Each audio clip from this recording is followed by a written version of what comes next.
ওনারা রীতিমতো আমাদেরকে বলেছি যে আপনারা পর্দা নিকাব এগুলো পড়তেই পারবেন না। তাহলে কি ব্যাপারটা এরকম দাঁড়ানো না যে হাতে ব্যথা, তার জন্য আমি হাতটাই কেটে ফেলে দিলাম? সমস্যাটা এতদিন আমাদের এটাই ছিল যে আমরা বিষয়গুলো নিয়ে সামনে আসিনি। আমরা প্রতিনিয়ত ভেবেছি হ্যাঁ হয়তো আমরা মানিয়ে চলতে পারবো, হ্যাঁ হয়তো এভাবে চলে যাবে।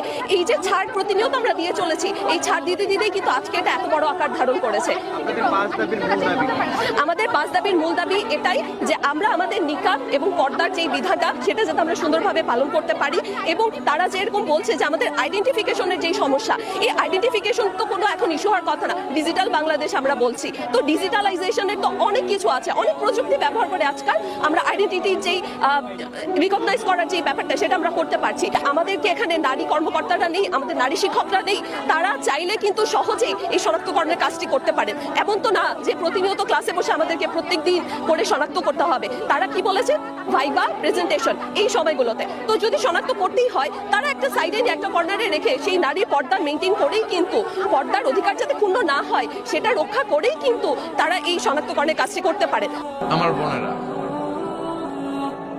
আপনারা অনেক সম্মানিতা, নিজেদের সম্মান সম্পর্কে সচেতন হন।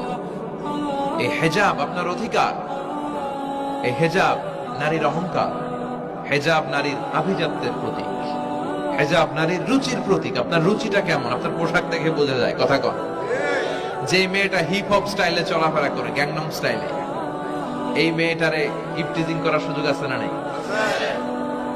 কিন্তু যে হেজাব মেনটেন করে যেই নারীরা চলে, এদেরকে দেখলেই একটা সম্মান চলে আসে। সুবহানাল্লাহ পড়ে। নারীদেরকে তো ইসলাম মর্যাদা দিয়েছে। বিষ্ণু বলেছেন দুনিয়া কুল্লুহা মাতা ওয়া খায়রু মাতা'আদ দুনিয়াল মারআতুস সালিহা। দুনিয়ার সব হলো সম্পদ, আর এই সব সম্পদের মধ্যে সবচেয়ে দামি সম্পদ হচ্ছে নেককার নারী। এদের পেটগুলা খনি।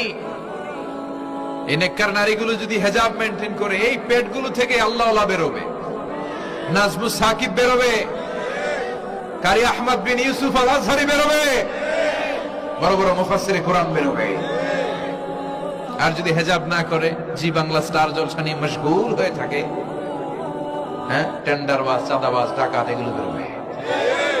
ওজনে কম দিবে, খাদ্যে ভেজাল দিবে, মাছে ফরমালিন দিবে, গাঞ্জার টাকার জন্য লাথি মেরে মারে ঘর থেকে বের করে দিবে।